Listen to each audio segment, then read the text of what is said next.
Assalamualaikum warahmatullahi wabarakatuh. Amanah untuk khalifah.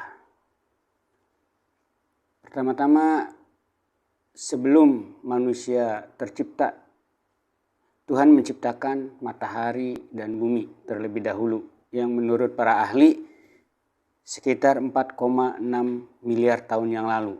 Salah satu teori terbentuknya matahari dan bumi yakni teori kabut atau nebula teori, bahwa tata surya, matahari dan planet-planet berasal dari awan gas raksasa yang kemudian mengerut sambil berputar akibat gravitasi. Saat mengerut, kecepatan berputar makin bertambah sehingga membentuk piringan yang terus berputar. Setelah itu ada bagian piringan yang terlempar keluar dan memadat lalu membentuk planet dan satelit-satelitnya. Proses ini berlangsung sekitar 100 juta tahun yang lalu. 100 juta tahun. Salah satu planet adalah planet Teras atau yang kita sebut planet bumi. Sehingga dari proses itu bumi terbentuk sekitar 4,5 miliar tahun yang lalu.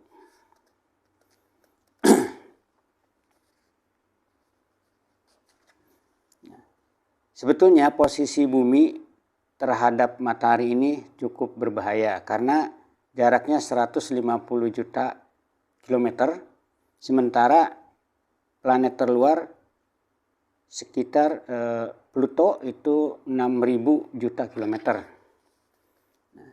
Jarak matahari dan bumi harus benar-benar terjaga agar gravitasi matahari seimbang dengan gravitasi bumi. Nah, Tuhan telah mengatur sedemikian rupa sehingga manusia, hewan, dan tumbuhan tidak terbakar matahari. Itulah sebabnya manusia dan makhluk hidup lain yang berada di bumi merasa nyaman. Oleh karena itu Allah berfirman berulang-ulang dalam surat Ar-Rahman agar kita jangan memungkiri nikmat dan kasih-Nya.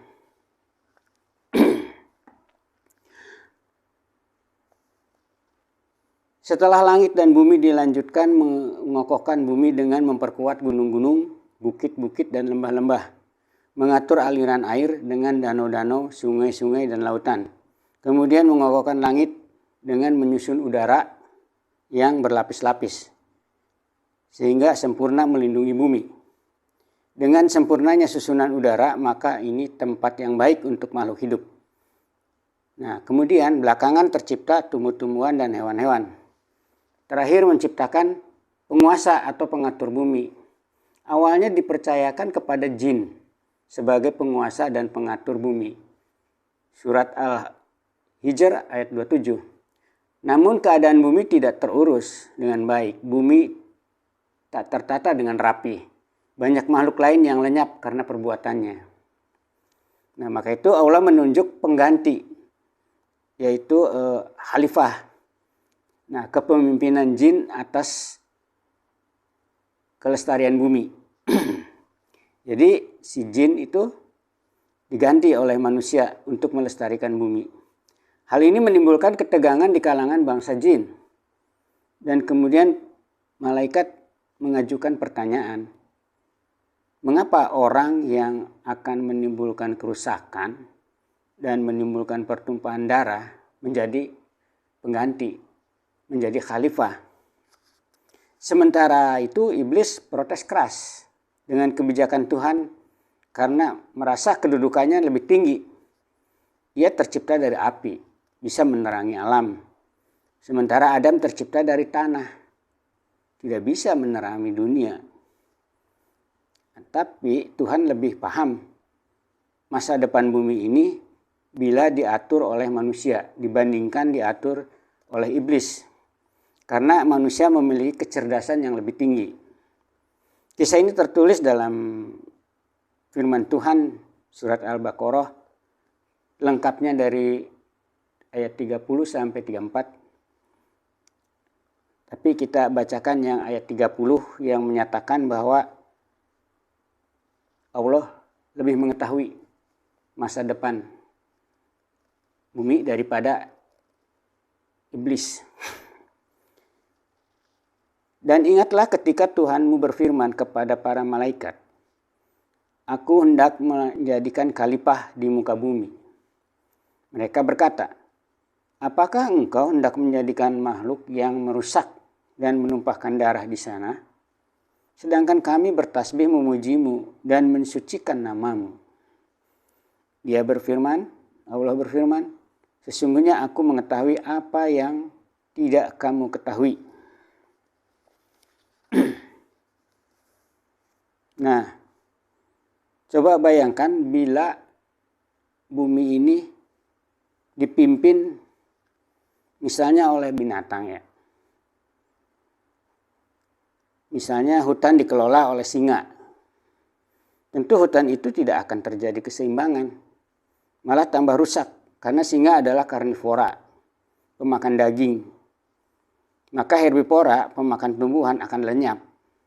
Singa yang tak memiliki akal pikiran tentu tidak memiliki kemampuan menganalisis, merencanakan, dan melestarikan keseimbangan alam.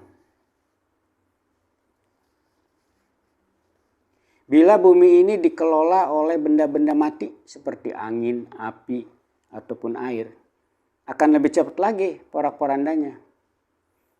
Bila dipimpin angin, kotoran akan bertebaran kemana-mana, menebarkan bau busuk sesuai kehendaknya. Bila dipimpin api, bumi semakin panas. Semua tumbuhan dan hewan akan habis terbakar. Bila dipimpin air, akan menenggelamkan berbagai macam kehidupan. Maka manusialah yang layak memikulnya daripada makhluk lain. Ini diungkapkan oleh Allah dalam surat Al-Ahzab ayat 72. Yang artinya, sesungguhnya kami telah mengemukakan amanah kepada langit, bumi, dan gunung-gunung.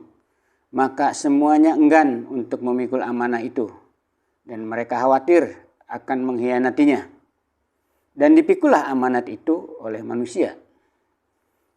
Sesungguhnya manusia itu amat zalim dan amat bodoh. Nah, jadi kita manusia diberi amanah untuk melestarikan bumi. Tapi kita punya kelemahan bahwa kita ini terkadang zalim, tidak adil dalam melakukan sesuatu, dan kadang kita ini bodoh karena kita kurang menuntut ilmu, kurang berpengalaman. Nah, Nabi Adam alaihissalam menjadi khalifah pertama. Menurut sejarah yang ada atau ilmu pengetahuan yang berkembang, Nabi Adam hidup 6.000 tahun sebelum Masehi. Tahun 6.000 sebelum Masehi. Sedangkan nabi-nabi berikutnya adalah Nabi Nuh sekitar 4.000 sebelum Masehi. Nabi Ibrahim sekitar 2000 sebelum Masehi, masa hidupnya. Nabi Musa sekitar 1500 sebelum Masehi. Nabi Isa pada tahun 1 Masehi. Dan Nabi Muhammad SAW tahun 500 Masehi, kira-kira tahun itu. Sehingga kekhalifahan di bumi yang dipimpin bangsa manusia baru sekitar 8.000 tahun dari umur bumi yang panjang. Nah, sekarang ada teori dari Darwin. Disebutkan bahwa Adam adalah manusia hasil evolusi dari kera. Nah, mungkin hal tersebut perlu ditinjau kembali ya. Karena makhluk asal evolusi yaitu kera itu sendiri masih ada. Seharusnya hasil evolusi yang ada sekarang manusia aja. Nah, teori yang kemungkinan bisa diterima adalah dulu jutaan tahun yang lalu ada makhluk, entah apa namanya, anggaplah namanya makhluk tegap yang terdiri dari 2 kaki, kemudian berevolusi menjadi spesies orang, spesies kera, dan spesies monyet di antaranya. Berevolusi menjadi spesies itu misalnya makhluk lain yang makhluk merangkak yang berdiri dengan 4 kaki. Kemudian berevolusi menjadi singa, harimau, kucing, dan lain-lain. Dan ada juga makhluk lain yang namanya makhluk merayap. Berevolusi menjadi spesies buaya, kadal, cecak. Di antara makhluk hasil evolusi ini yang paling baik adalah spesies orang. Nah, makhluk yang bernama orang ini yang nanti akan menjadi manusia. Pada saat menjadi orang, ilmuwan menyebutnya manusia purba. Sedangkan pada saat menjadi manusia, ilmuwan menyebutnya manusia modern. Nah, jadi menurut hal ini dikemukakan oleh Ian Tattersall, Kepala Museum Sejarah Antropologi Amerika, dalam makalahnya Rethinking Human Evolution, bahwa spesies manusia yang disebut Homo sapiens adalah hanya salah satu ranting dari cabang pohon evolusi. Jadi bukan ujung dari hasil evolusi. Jadi proses evolusi spesies manusia bukan berurutan dari monyet, kemudian menjadi kera, dan kemudian ujungnya jadi manusia atau jadi orang. Nah, di dalam Islam banyak hal yang tidak dipelajari secara mendalam, sehingga makna firman Tuhan tidak terjangkau. Di antaranya dalam dunia fosil yang menggambarkan proses evolusi, yakni penciptaan makhluk hidup yang berkelanjutan sesuai tata bahasa Arab, yaitu fi'il mudhari. Itu ada dalam Quran surat An-Nur ayat 45. Perlu diketahui, kitab suci Al-Quran tidak akan pernah mengacaukan ilmu pengetahuan, baik arkeologi, antropologi, astronomi, ataupun ilmu-ilmu lain. Bisa terlihat ada perbedaan antara firman Tuhan dan ilmu pengetahuan itu karena kelemahan kita sebagai manusia yang tak paham firman Tuhan. Nah, bagaimanakah Adam diciptakan? Tidak ada dalam kitab suci Al-Quran yang menyatakan bahwa Adam adalah orang pertama di muka bumi. Yang ada adalah Adam diciptakan dari tanah. Adam diciptakan seperti juga Isa diciptakan melalui perkembangbiakan atau reproduksi melalui dunia manusia. Tapi tidak pada umumnya manusia yang memiliki kedua orang tua dari jenis manusia juga. Ada dalam ilmu pengetahuan itu ada perkembangan vegetatif tanpa sperma dan ada perkembangan generatif dengan sperma. Isa diterangkan dalam Al-Quran bahwa orang tuanya hanya satu, yaitu Siti Maryam, dari jenis manusia juga, yaitu dalam surat Ali Imran ayat 47. Nah, sedangkan Adam diciptakan melalui suatu sistem di mana inputnya adalah dari unsur-unsur tanah, baik itu kalsium atau logam, ferum atau besi, plumbun atau timah, dan lain-lain. Kemudian diproses di dalam kandungan dari pertemuan sel telur dan sperma. Jadi Adam ini generatif prosesnya. Sampai pada bentuk bayi saat dilahirkan dan berkembang hingga bisa mendengar, melihat, dan bicara sesuai outputnya. Diharapkan bisa mengatur dan melestarikan bumi. Ini terlihat dari kandungan ayat Al-Quran surat Ali Imran ayat 59.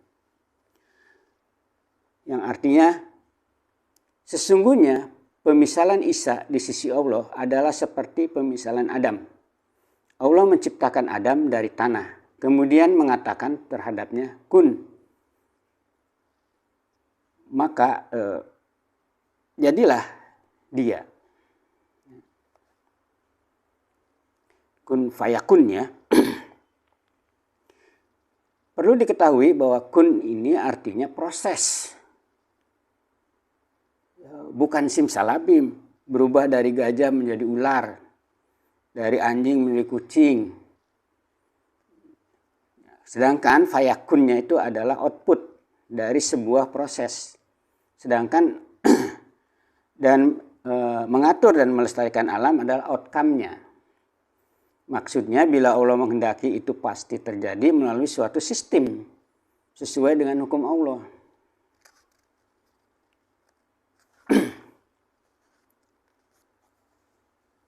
Nah, Tapi setelah diberi outcome oleh Allah, tapi bagi mereka yang egois mengandalkan nafsu pribadinya saja, sunatullah menjadi kedua setelah nafsunya, mereka tidak akan mampu mengantarkan dunia ke arah yang lebih baik.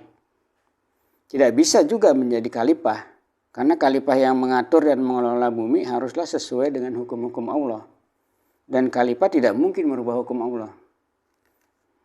Diingatkan oleh Allah dalam surat Al-Fat ayat 23, yang artinya, demikianlah hukum Allah yang telah berlaku sejak dahulu. Kamu sekali-kali tidak akan menemukan perubahan pada hukum Allah. Jadi hukum Allah hukum alam ya, bukan hukum KUHP atau hukum di tiap-tiap negara. KUHP bukan, maksudnya adalah hukum alam. Dan itu tidak pernah berubah. Nah, bangsa manusia dianggap berhasil sebagai khalifah apabila ia berusaha menata bumi ini dengan sebaik-baiknya. Misalnya berkenaan dengan tumbuhan. Nah, manusia mengadakan reboisasi, menanam bunga-bunga di taman, memelihara kebersihan lingkungan, membuang sampah pada tempatnya. Dan berkenaan dengan memimpin binatang, melestarikan binatang-binatang yang hampir punah, memberantas nyamuk karena terlalu banyak nyamuk yang menyebabkan gejala endemik yang lebih luas. Atau kalau menyembelih sapi, kambing, ayam dengan pisau yang tajam. Berkenaan dengan memimpin alam sebagai khalifah di muka bumi, bagaimana agar ozon tidak terlalu banyak bocor, bagaimana agar tidak terjadi longsor, bagaimana membuat bendungan untuk kehidupan, dan lain-lain. Nah, pada diri kita sebagai bangsa Indonesia, sesungguhnya Allah telah memberikan kemuliaan pada bangsa Indonesia karena dikaruniai kekayaan alam yang melimpah. Tanah yang subur, ikan-ikan di laut yang sangat banyak, minyak dan gas bumi, batu bara, nikel, uranium, timah, dan lain-lain. Bila bangsa Indonesia dapat menjadi khalifah di muka bumi, maka akan sangat beruntung mendapat kasih sayang Allah.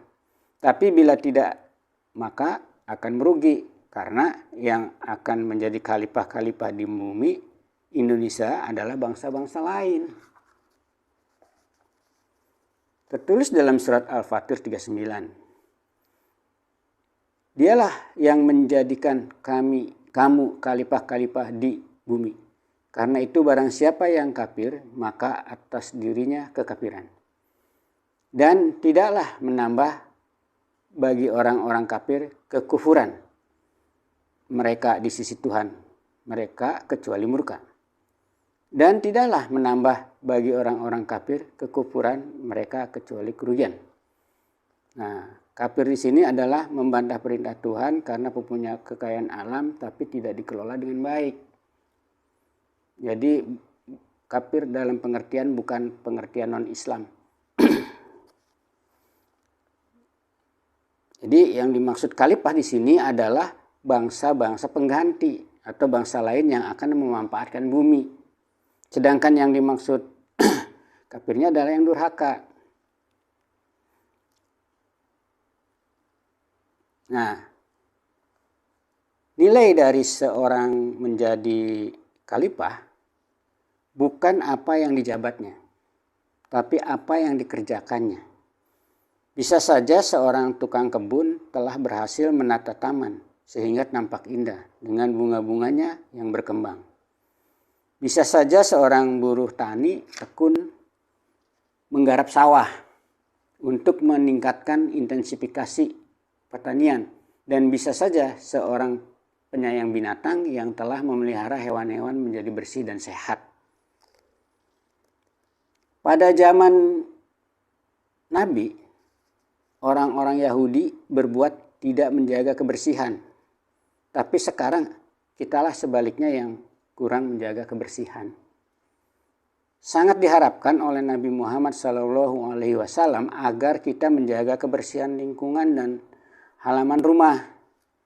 Tertulis dalam sebuah hadis, sesungguhnya Allah Subhanahu wa Ta'ala adalah baik dan menyukai kebaikan, bersih dan menyukai kebersihan, murah hati dan menyukai kemurahhatian, dermawan dan suka pada kedermawanan. Maka bersihkanlah halaman rumahmu dan jangan meniru orang Yahudi. Nah, jadi pada saat itu orang Yahudi lah yang kurang baik kebersihannya. Nah, sekarang sangat disayangkan banyak ayat-ayat yang dibelokkan pengertiannya, tapi tidak diketahui oleh kebanyakan umat Islam itu sendiri.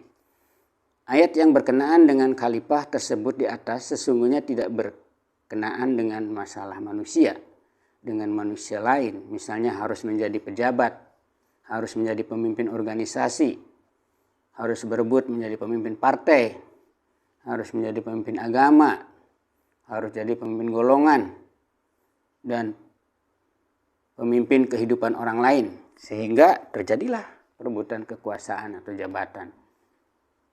Mengenai kedudukan manusia dengan manusia lain ada di ayat-ayat yang lain. Ya, ini ayat-ayat yang mengatur tentang profesionalisme.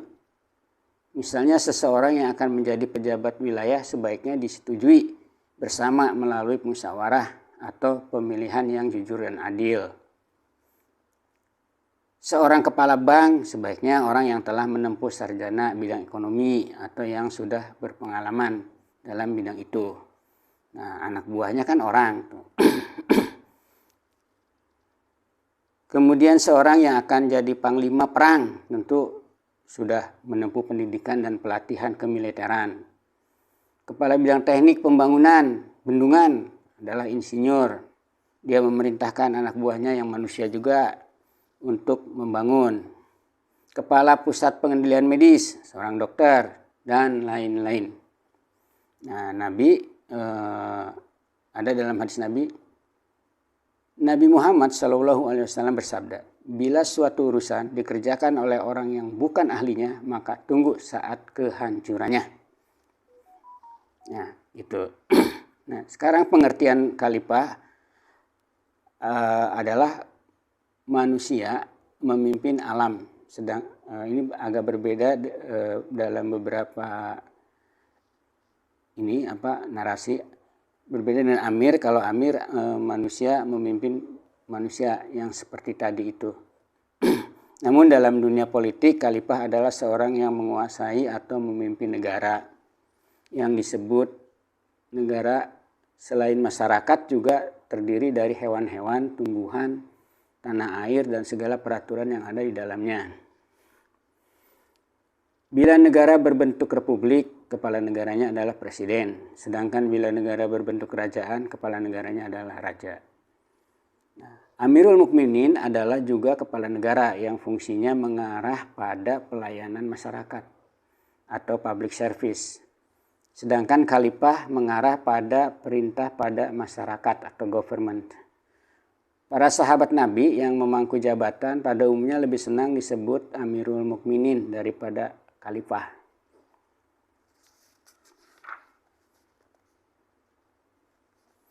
Nah, Nabi Muhammad SAW ditunjuk oleh berbagai suku, agama, dan golongan di negeri itu menjadi kepala negara atau presiden pertama tahun 622 di Madinah. Mendirikan negara republik ini sebenarnya prestasi besar dari Nabi Muhammad di bidang keduniaan. Negara republik ini umurnya 40 tahun dengan 5 presiden. Kemudian diubah menjadi negara monarki oleh presiden kelima Muawiyah bin Abu Sufyan. Walaupun diubah menjadi negara monarki, tetapi konsep pemerintahan yang dipakai tetap berasal dari konsep Nabi Muhammad. Nah, setelah itu berabad-abad lamanya tidak ada lagi negara besar berbentuk republik. Baru muncul negara republik yaitu USA 1789, kemudian Prancis 1793. Pada awal abad ke-20 ini negara-negara republik bermunculan, baik bentuk negara kesatuan maupun negara serikat. Diawali oleh Portugis 1910, Cina 1912, Turki 1923, Yunani 1924, dan lain-lain termasuk Indonesia 1945. Nah, bentuk negara dan pemerintahan dalam agama Islam tidak ditentukan apakah bentuk republik atau kerajaan. Yang penting masyarakatnya dan pemukanya sesuai dengan sunatullah, mengikuti arahan Nabi atau Rasul, dan pemimpin yang dekat dengan Tuhan. Disyaratkan dalam Al-Quran, surat An-Nisa 59, wahai orang-orang yang beriman, taatilah Allah, taatilah Rasul, dan perintah pemimpinmu. Kemudian jika kamu berbeda pendapat, kembalilah kepada Allah dan Rasul. Jika kamu percaya kepada Tuhan dan hari pembalasan, yang seperti itulah pemerintahan yang berkualitas. Demikian.